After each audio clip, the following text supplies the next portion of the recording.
On est en 2014, vous êtes en train de profiter de WrestleMania 30 et vous attendez avec impatience le main event pour voir qui de Randy Orton, Batista ou Daniel Bryan va repartir avec le titre de champion du monde. La vie est belle, vous discutez avec vos potes de qui est votre membre préféré du Shield et vous débattez de savoir si John Cena a bien fait de gagner son match face à Bray Wyatt alors que la WWE présente la classe 2014 du Hall of Fame. Vous ne savez pas encore quel match va suivre, mais la WWE lance rapidement le visuel puis le clip pour introduire le match dont vous êtes déjà sûr de connaître le résultat, Brock Lesnar contre l'Undertaker. Avant qu'on revienne sur ce moment qui je suis sûr vous a tous marqué, n'oubliez pas de lâcher 3 F5, pas un de plus, pas un de moins, au bouton like et s'abonner alors qu'on revient sur l'un des moments qui a choqué le monde il y a déjà 8 ans.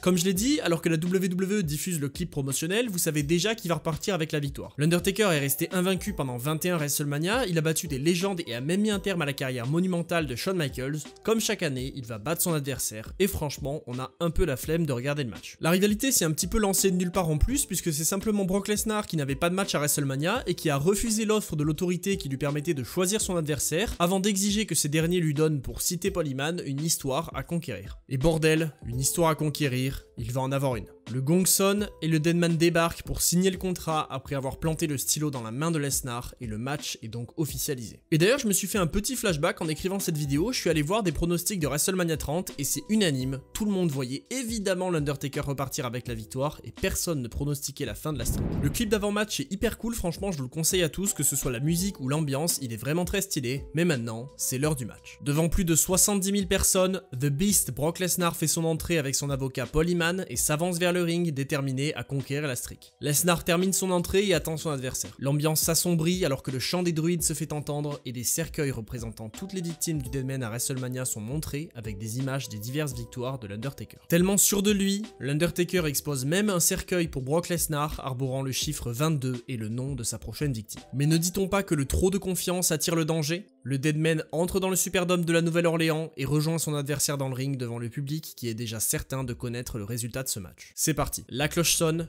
Undertaker contre Brock Lesnar pour le 22e match du Deadman à WrestleMania. Brock Lesnar attaque fort mais se fait immédiatement contrer et enchaîner de coups par le Deadman. Mais rapidement, Lesnar se reprend et envoie une belly-to-belly à son adversaire qui atterrit lourdement sur la tête. Lesnar veut enchaîner et envoyer l'Undertaker à l'extérieur mais il atterrit directement debout et reprend le contrôle du match. La légende domine son adversaire avec des coups puissants et impose son rythme lent et méthodique pour mettre à mal The Beast, profitant de tous les éléments pour garder le contrôle. Le Taker prépare son old school mais Lesnar le contre et tente d'en profiter pour augmenter la vitesse. Mais l'Undertaker l'esquive et The Beast s'écrase violemment dans le poteau. Le Lord of Darkness domine complètement le match avec sa descente de la cuisse et le public n'est clairement pas à fond dans le match. Ça y est, les fans se réveillent un petit peu alors que l'Undertaker prépare un chokeslam. Mais Lesnar s'en sort et il prend l'Undertaker sur ses épaules. La salle se lève pour le F5 mais le Deadman s'en sort aussi et les deux hommes se retrouvent à égalité. Grâce à une esquive, c'est enfin Lesnar qui reprend le dessus sur son adversaire et profite de sa puissance pour le détruire à l'extérieur. De retour dans le ring. Pas de stipulation particulière sur ce match et c'est donc le seul moyen pour Lesnar de mettre un terme à la streak. Les commentateurs mentionnent le fait que toutes les bonnes choses ont une fin mais on a l'habitude. L'Undertaker se fait toujours dominer à un moment ou à un autre et finit par revenir avec son tombstone pour remporter le match.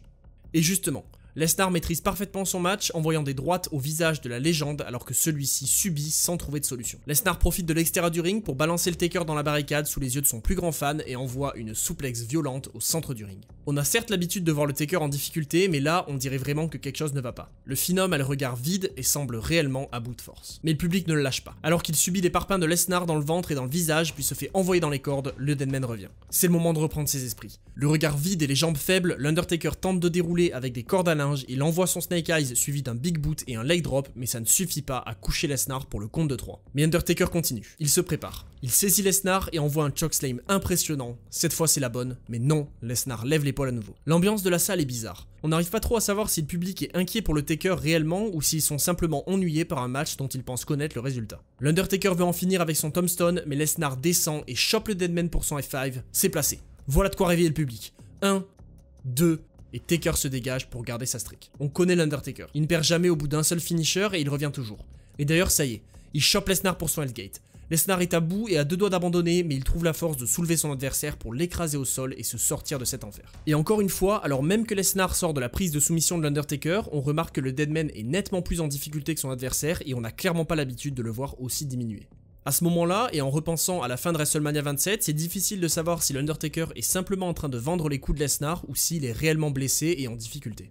Mais comme toujours, l'Undertaker nous fait mentir. Il coince Lesnar à nouveau dans son Hell's Gate, cette fois c'est la bonne, mais Lesnar s'en sort encore de la même manière. Le match est vraiment triste à voir. Il n'y a pas d'autre mot malheureusement. Et le Taker ne semble même pas tenir debout sans s'appuyer sur les cordes, c'est vraiment compliqué à regarder. Mais c'est bon, le Taker reprend ses esprits et remonte sur les cordes pour partir pour son old school. Mais attention, Lesnar l'amène sur ses épaules et l'envoie pour son F5 une deuxième fois. Cette fois c'est fini, la streak est terminée. 1, 2, l'Undertaker se dégage et maintient en vie sa série d'invincibilité à WrestleMania. Lesnar ne trouve pas de solution. Et après cette dégagée de 2 F5, l'Undertaker ne peut que revenir et gagner ce match. On y croit tous, malgré les German suplex envoyés avec puissance par The Beast, l'Undertaker va revenir. Ça fait un bon moment que Lesnar a le dessus et le public n'est que très peu réactif, attendant simplement un retour du Deadman comme on a l'habitude d'en voir. Et ils vont enfin avoir ce qu'ils veulent. Alors que Lesnar enchaîne les droites sur le coin, Taker le saisit et envoie son last ride. Enfin, l'Undertaker se prépare et place Lesnar pour le tombstone. Ça touche.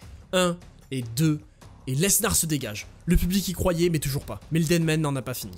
Loin de là. Il a enfin repris ses esprits et signale à tout le monde la fin du match. Allez, on va enfin pouvoir passer à autre chose alors que l'Undertaker prépare Lesnar pour un deuxième tombstone. Mais cette fois-ci, Lesnar le contre. Il place l'Undertaker sur ses épaules pour un troisième F5 et envoie sa prise de finition. Ça y est, c'est peut-être le F5 de trop. 1 et 2 et 3. La salle explose, puis le silence. Pas de musique, simplement des cris de choc, les visages des fans en disent long sur ce qui vient de se passer. Quelques pancartes affichent bien 21-1, mais même ces gens-là n'y croient pas. Et soudain, la bronca est interrompue par l'annonce officielle.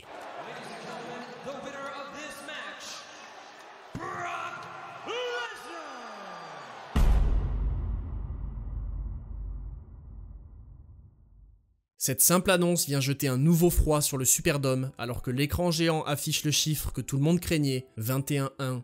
Et enfin, le silence est brisé par la musique de Brock Lesnar qui vient officiellement de conquérir la streak d'invincibilité de l'Undertaker. C'est fou parce qu'encore 8 ans plus tard, j'ai encore des souvenirs hyper précis de ce moment-là parce que pour moi, la série de l'Undertaker ne se finirait jamais et il prendrait sa retraite en l'ayant conservée. Et en plus de ça, je voyais aucune raison pour que ce soit Brock Lesnar qui batte la streak de l'Undertaker et donc j'étais littéralement choqué.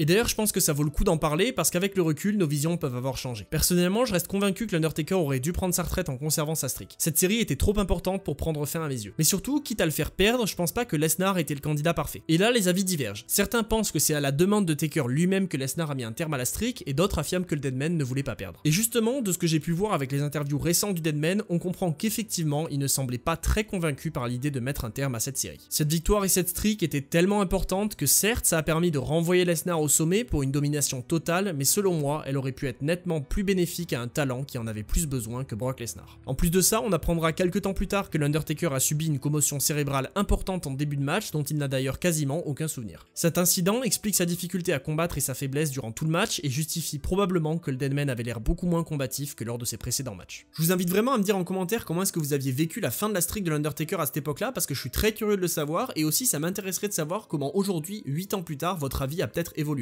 Et justement, après cette vidéo, je vous invite vraiment à aller vous refaire le match parce que personnellement, je l'avais pas revu depuis la première fois où je l'avais regardé et franchement, la sensation est très bizarre. Dans mes souvenirs, l'Undertaker était bien plus combatif et paraissait bien plus crédible face à Brock Lesnar, mais en réalité, quand on revoit le match, l'Undertaker se fait dominer quasiment de A à Z. Mais finalement, ça contribuait à donner l'image du vieux lion qui se fait abattre par le jeune, et de toute façon, il faut s'y faire, le 6 avril 2014, dans un match terrible qui fait encore du mal à regarder aujourd'hui, l'Undertaker a perdu pour la première fois à WrestleMania devant les larmes des membres du public et de Christophe Ajus. Et si je le mentionne, c'est non seulement pour rappeler que ce jour-là, nos commentateurs français étaient aux abords du ring, mais c'est surtout parce que Christophe Ajus a selon moi trouvé les mots parfaits pour résumer ce moment en citant Marcel Pagnol avec cette phrase. De très courtes joies, très vite effacées par d'inoubliables peines. Ainsi va la vie des hommes. Il n'est pas nécessaire de le dire aux enfants.